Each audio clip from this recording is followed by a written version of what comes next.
बुलढाणा जिल्ह्यामध्ये राष्ट्रवादी काँग्रेस पक्ष, शरद पवार पक्ष यांच्या आज कार्यकर्त्यांच्या संवाद मेळाव्यासाठी उपस्थित मी आहे।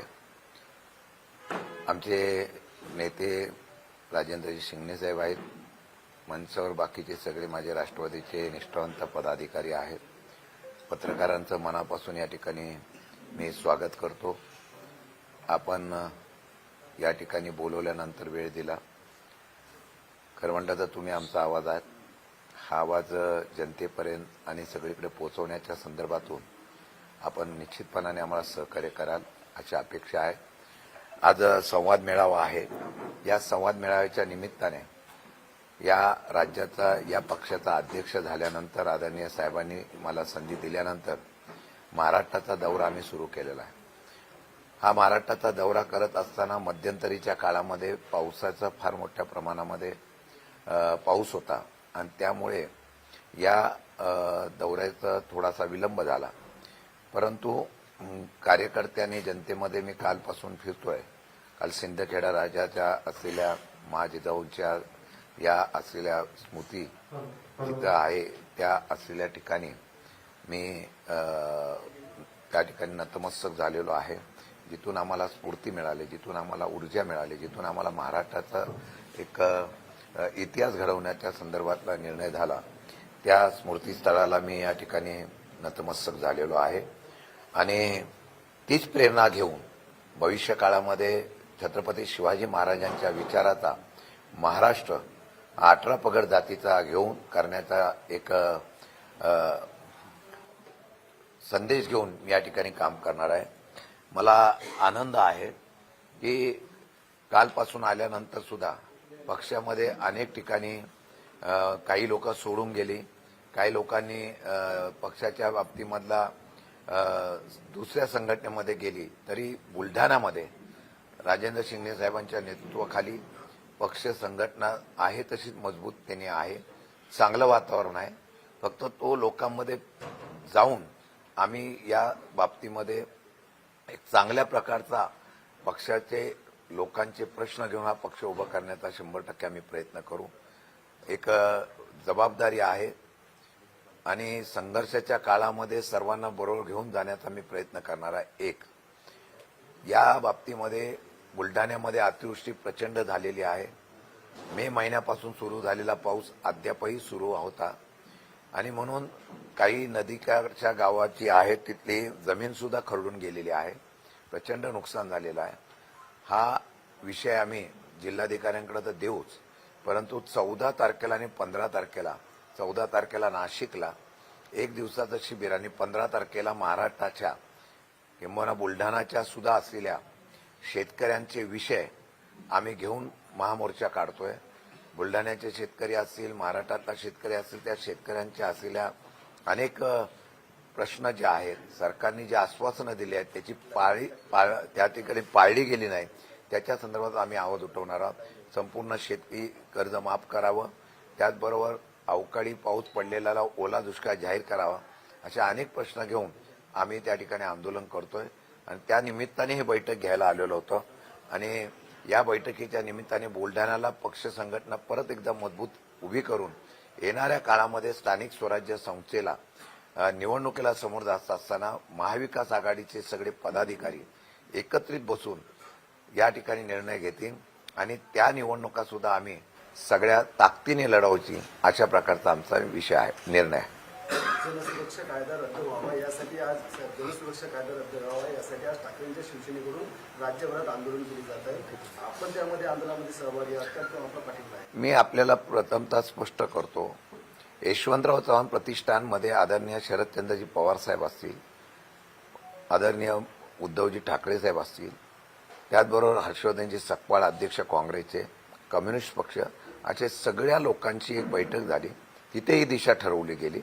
या दिशेमध्ये 10 तारखेला आज जिथे महापुरुषांचा पुतळे आहेत तिथे जाऊन महाविकास आघाडी आंदोलन करणार आहे आणि ते आंदोलन करत असताना 2 तारखेला महात्मा गांधींच्या जयंतीच्या दिवशी आम्ही जेलभरो आंदोलन करणार आहे। जनसुरक्षा कायदा हा सामान्य माणसांचा आवाज दाबण्यासाठी, विरोध करणाऱ्यांना दाबण्याच्या संदर्भातला हा कायदा असल्यामुळे त्याचा विरोध आम्ही सगळेजण करणार आहोत. आम्ही सुद्धा त्या असलेल्या आंदोलनात सहभागी होणार आहोत. आयपीएसला धमकावल्याप्रकरणी अजितदादा एकटे पडले आहेत.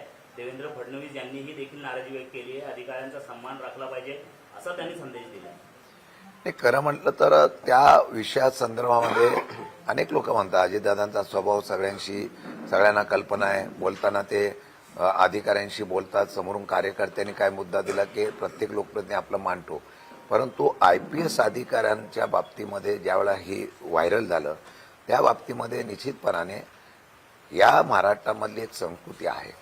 ती संस्कृती अधिकाऱ्यांना विश्वासात घेऊन शरद पवार साहेबांपासून सगळेजण म्हणजे अजितदादा सुद्धा आमच्या पक्षात होते त्यावेळेला आणि सरकारमध्ये होते त्यावेळेला सुद्धा त्यांच्या कार्यकर्त्यावर त्यांचा धाक असायचा, प्रेमाचा धाक पण असायचा. आणि त्या पद्धतीने बोलण्याच्या पद्धतीचा ज्यावेळेला असा विषय होतो त्यावेळेला मला वाटतं की अधिकाऱ्यांशी सगळ्यांनी त्यावेळेपासून जे संबंध ठेवलेले आहेत, ज्या पद्धतीने आम्ही ते अधिकाऱ्यांना आम्ही त्याप्रमाणे वागवत होतो तशा पद्धतीची परिस्थिती असावी अशी प्रामाणिक इच्छा आहे. अजितदादाच्या अशा धमकावल्या प्रकरणी महायुती सरकारची प्रतिमा मलिन होत आहे का? नाही, खरं म्हटलं तर आता मला तुम्ही सांगा, मी बुलढाण्यात आहे. महायुतीचे लोकप्रतिनिधीपासून त्या असलेल्या सगळ्या सरकारमधल्या प्रत्येकाला वाटतं मी मुख्यमंत्री झाल्यागत वाटतं. ते प्रत्येकजण अशा पद्धतीने वागतात. आता हे तुम्हाला पण माहिती आहे, आम्हाला पण माहिती आहे. सरकारमध्ये एकवाक्यता नसेल आणि सरकारमधलं नियंत्रण प्रमुखाचं नसेल ते अशी परिस्थिती होते. आज अंतर्गत प्रत्येक अधिकाऱ्यातले बहुतेक अधिकारी नाराज आहेत. त्यांना ज्या पद्धतीने वागणूक मिळते किंवा ज्या पद्धतीने त्याच्याबद्दलची भाषा वापरली जाते लोकप्रतिनिधीकडून कार्यकर्त्यांकडून त्यामध्ये पूर्णपणाने ते अधिकारी नाराज ही वस्तुस्थिती आहे. साहेब, याला जोडून एक प्रश्न होता की जे कारवाई होत होती त्याच्यासाठी अजितदादांनी फोन केला की त्या ठिकाणी अवैध मुरुमाचं उत्खनन होत होतं असा अहवाल जो जिल्हाधिकाऱ्यांनी पाठवलेला आहे आणि ज्या पदाधिकाऱ्यांसाठी दादांनी फोन केला त्या पदाधिकाऱ्याचा नशा करतानाचा एक व्हिडिओ आहे कसं पाहिजे? नाही, आता हे मला काय याच्यात सांगणं योग्य वाटत नाही. मी फक्त आयपीएस अधिकाऱ्यांबरोबर कसं असावं याच्या संदर्भातला मुद्दा मांडलेला आहे. तो पदाधिकारी काय करत होता त्याच्याबद्दल त्यांच्या पक्षाने त्यांच्या नेत्यांनी निर्णय घ्यायचा आहे. आता ते कशासाठी उत्कलन केलं त्याच्या दोन बाजू आहेत. त्या बाजूवर त्यांनी कार्यकर्त्यांनी सांगितलं होतं की आवश्यक होतं म्हणून ते करत असतील तर त्याचा विचार करून त्यांनी निर्णय घ्यायचा. त्या पदाधिकाऱ्यांना मी सांगणं योग्य वाटत नाही. सर, यालाच अनुसरून एक प्रश्न आहे. आज आपले नेते रोहित पवार यांनी अजितदादांचं समर्थन केलंय या प्रकरणात. याच राजकीय काही भूमिका घ्यायची का? नाही, राजकीय असं काय नसतं. कसं आहे, काही लोकांचा स्वभाव आहे. आता आम्ही इतके वर्ष अजितदादांबरोबर आहोत. आता आम्हाला माहिती आहे त्याचा स्वभाव काय, शिस्तीचा आहे. मग आम्ही आज ते स्टेटमेंट केलं म्हणून काय त्यांचं समर्थन केलं असं होत नसतं आणि याला काय राजकीय कुठल्या प्रकारचा आधार नसतो. पण या प्रकरणात संपूर्ण राज्यातून अजितदादांवर टीका होते आणि तुमच्या पक्षाचे नेते समर्थन करतात. नाही, आम्ही समर्थन कुठं केलं? मी आता सांगितलं ना की त्यांच्याकडून तो निघालेला शब्द असेल तो व्हायरल झाल्यानंतर त्या असलेल्या विषया संदर्भामध्ये अधिकाऱ्यांचा मान सन्मान ठेवला पाहिजे. मी सांगतो ना अध्यक्ष म्हणून. पण सुप्रिया सुळेताईंनी ट्विट केलं पंतप्रधानांना की अशा लोकांवर कारवाई करायला पाहिजे. मग मी सांगितलं काय आता तुम्हाला? मला एक दुर्दैव असा आहे की याच्यामध्ये एक आहे की काही प्रतिनिधींनी लगेच त्या आयपीएस अधिकाऱ्यांच्या बाबतीमधले लगेच त्यांची निवड चुकीची अशा प्रकारचं सांगणं ते चुकीचं आहे. या बाबतीमध्ये चुकीचं झालं असेल त्याचं समर्थन आम्ही करत नाही. साहेब, मुख्यमंत्री आणि महायुतीमध्ये जे 3 घटक आहेत त्यामध्ये एकनाथ शिंदेच्या गटाला आता निधी बंद करण्यात आलेला आहे. नाही, त्यांनी सरकारच्यावर एवढं कर्ज झालेलं आहे मागच्या काही वर्षामध्ये ज्या पद्धतीने आपल्याला सुद्धा कल्पना आहे. अवास्तव कामं काढली, अवास्तव बजेट काढलं, अवास्तव खर्च केला. त्यामुळे सरकारकडे आता सध्या पैसे वाटायला किंवा निधी द्यायला पैसेच नाही आहे. या संदर्भामध्ये प्रचंड प्रमाणात नाराजीचा सूर आहे. काही आता कॉन्ट्रॅक्टर आत्महत्या करायला लागले आणि ही वस्तुस्थिती आहे. ज्यांनी कर्ज काढली, सांगलीला एका तरुणाने आत्महत्या केली, विदर्भातल्या सुद्धा एका नागपूरच्या कॉन्ट्रॅक्टरने आत्महत्या केली. कोट्यवधी रुपये थकलेले आहेत. मग आता हा जो खर्च झालेला आहे त्याला नियंत्रण करण्यासाठी कोणीतरी नियोजन केलं पाहिजे, कंट्रोल केलं पाहिजे. मला वाटतं की आज जे खर्च केला जातो तो इतक्या मोठ्या प्रमाणात अवास्तव केला जातोय त्याला कुठेतरी शिस्त असली पाहिजे. नाही तर हे 10 लाख कोटी कर्ज या राज्यावर आहे. दिवसेंदिवस वाढतंय. आता काल तुम्ही वर्तमानपत्रामध्ये बघितलं असेल की नगर विकासाच्या माध्यमातून, नगर रचनाकाराच्या माध्यमातून वेगवेगळ्या प्रकारची कर्ज परत बँकेकडून काढलेली आहेत. तुम्हाला कल्पना नसेल, पण ज्या सरकारमध्ये निधी देताना बजेटच्या बाहेर निधी देता येत नाही म्हणून काही खात्यामध्ये स्वतंत्र कंपन्या करण्यात आलेल्या आहेत आणि या कंपन्याला बँकेकडून लोन घ्यायचं आणि त्या बँकेची गॅरंटी आणि बँकेचं लोनचं व्याज परतावा हा सरकारने करायचा. हा नवीन फंडा महायुतीमध्ये पाहायला मिळतोय. त्यामुळे प्रचंड प्रमाणात अस्थिरता आहे, इनबॅलन्सिंग आहे. त्या असलेल्या ह्याच्यातला निश्चितपणाने नियोजन करण्यासाठी कुठं शिस्त लागत असेल अवास्तव खर्चाला, तर मला वाटतं ती लावणं गरजेचं आहे. सामान्य माणसासाठी काम करण्याच्या ऐवजी वेगवेगळ्या पद्धतीने फक्त पैसे काढण्यासाठीच कॉन्ट्रॅक्ट काढत असेल तर योग्य नाही. उपराष्ट्रपती पदाच्या निवडणुकीत इंडिया आघाडीची मतं अशी चर्चा वर्तमानपत्रात आणि ह्याच्यात आलेली आहे. ती आता कोणाची फुटली काय दिवसांनी बाहेर येईल. पण मला वाटतं की आमची जी मतं आहेत ती कुठे फुटलेली नाहीत. आमची मतं ठाम आहेत. आमची मतं पवारसाहेबांच्या पाठीमागे आहे. महाविकास आघाडीची महाराष्ट्रातली मतं फुटली असं मला वाटत नाही. बुलढाणा होमटाऊन असो की जिल्हा असो, शरदचंद्र पवार राष्ट्रवादीमध्ये गळती लागली आहे. काही कानमंत्र देणार आहे का आपण पदाधिकाऱ्यांना यांना, की मी ज्यावेळा अध्यक्ष झालो त्यावेळा मी तुम्हाला प्रामाणिकपणाने सांगतो, माझ्या नेत्याने सांगितलेलं आहे, ज्यांना जायचं त्यांना जाऊन द्या, जे राहिलेत त्यांना घेऊन संघटना बांधा. एक दिवस असा येईल आता की त्यामध्ये 100% पार्टी परत जोमाने उभे राहील. गळती कुठेही बुलढाण्यामध्ये झाली नाही. मी कालपासून बघतोय सगळे पदाधिकारी आहे त्या पद्धतीने जोमाने कामाला लागलेले आहेत. आणि तुम्हाला साधं ताजं उदाहरण आहे, क्रांती होत असते, फक्त वेळेचं नियोजन असावं लागतं. काल नेपाळमध्ये सुद्धा क्रांती झाली. मी हिंसक क्रांती बोलत नाही, आम्ही महात्मा गांधींची क्रांती म्हणतो. हा भारताचा तो संदेश आहे आणि तो क्रांती ह्या देशामध्ये सुद्धा होईल. आणि ती ज्या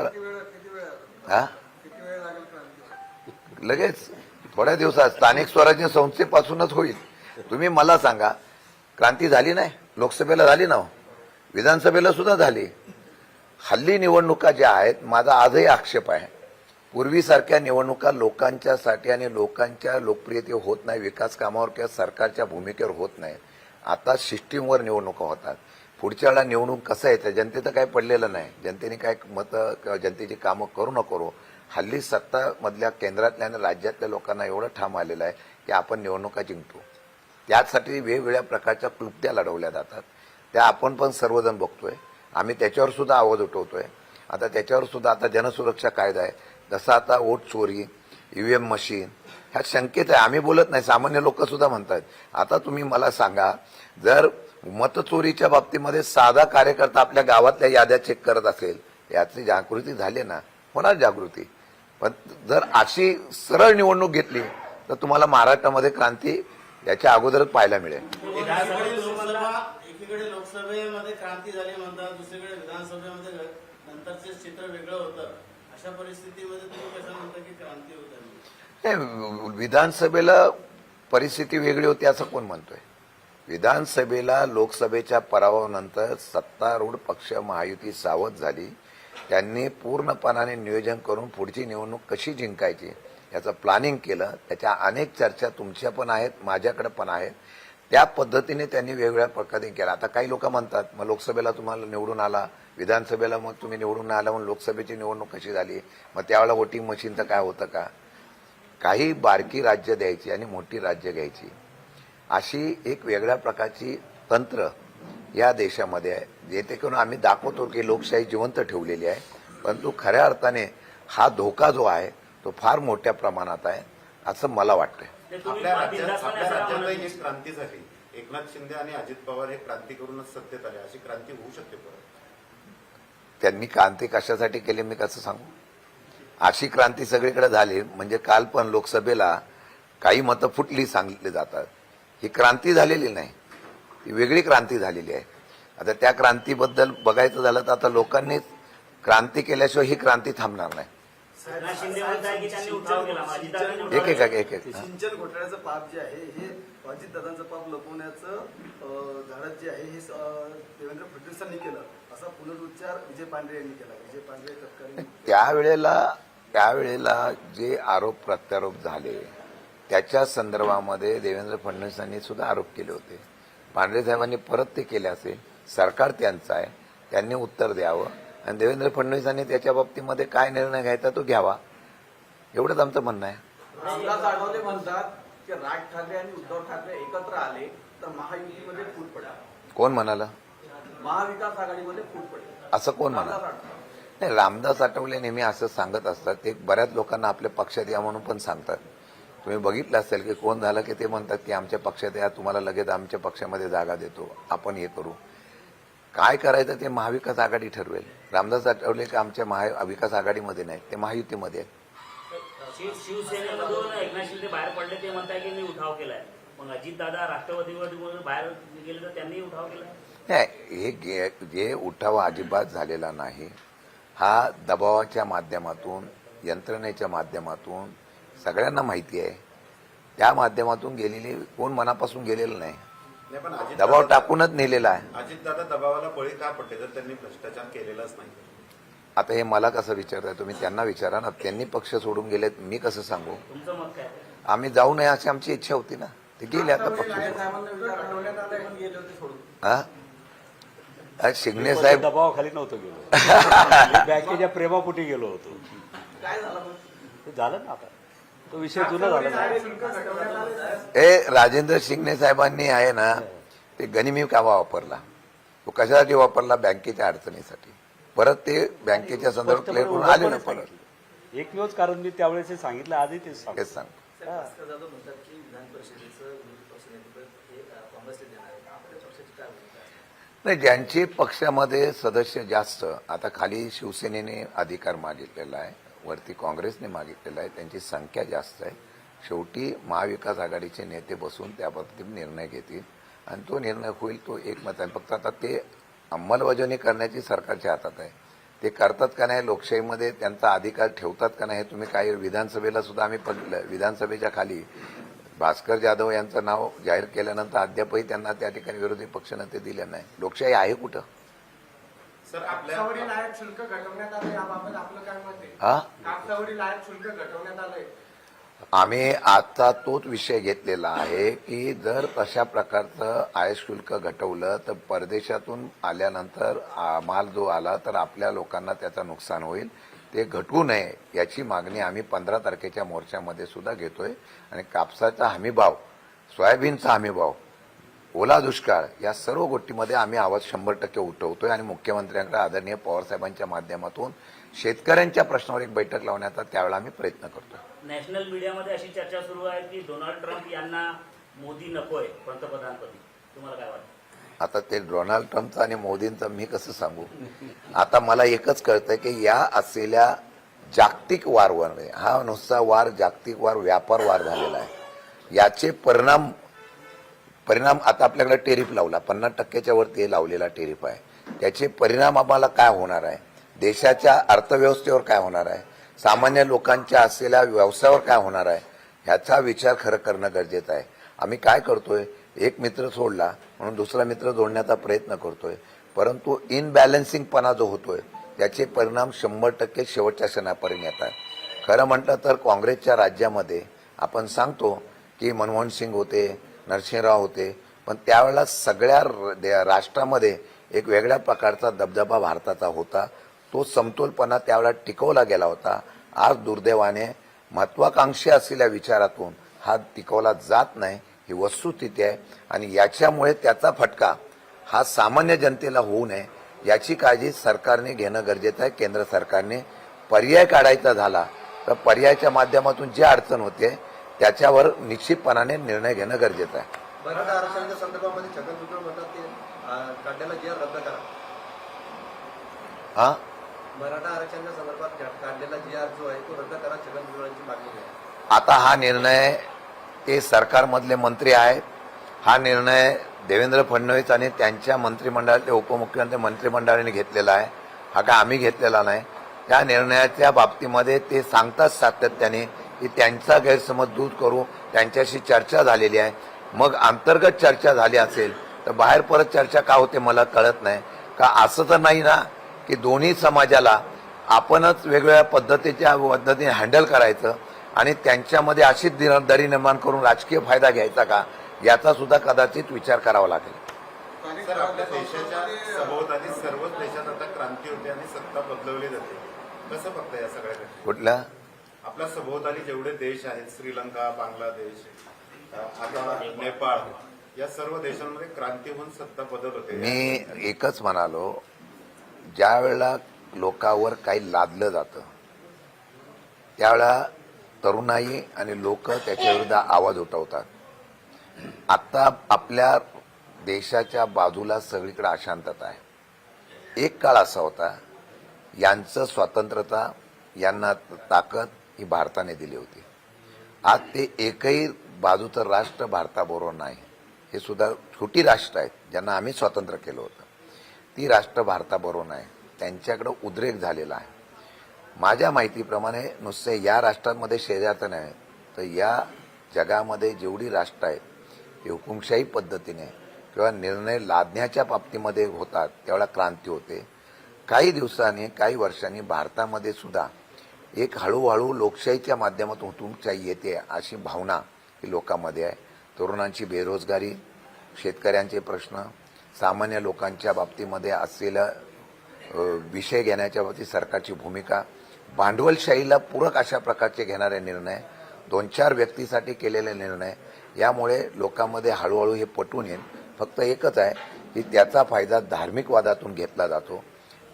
धर्माच्या नावाखाली लोकांना विभाजन केलं जातं. ते ज्यावेळेला लोकांना कळेल त्यावेळेला क्रांती 100% होईल, पण ती लोकशाहीची क्रांती असेल मला वाटतं. आपल्या या सर्व जे काय क्रांती होत आहेत सभोवताली, याचा परिणाम आपल्या देशावर काय होऊ शकतो? होतो ना.